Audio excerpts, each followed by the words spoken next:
Once upon a time, there lived a king who was known for his cruelty and mercilessness. He had dogs that were used to punish offending servants.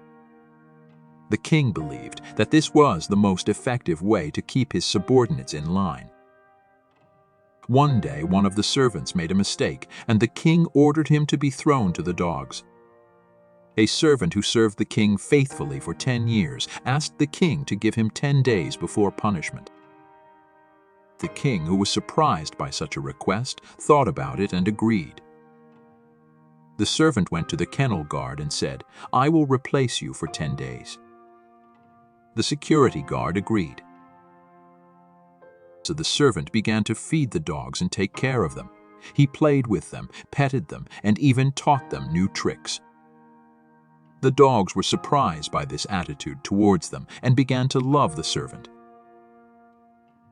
After 10 days, the king ordered the servant to be thrown to the dogs. But when he was abandoned, the king was amazed that the predatory dogs only licked the servant's feet. "What happened to my dogs?" exclaimed the king. The servant replied, "I served them for 10 days, and they did not forget my kindness, but I served you for 10 years, and you forgot everything after my first mistake." The king was amazed at the servant's words and realized that he had been unfair to him.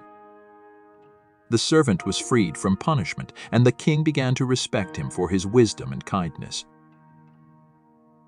Dogs became his faithful friends, and he continued to take care of them until the end of his days. No matter how people swear loyalty, no one knows about loyalty except dogs.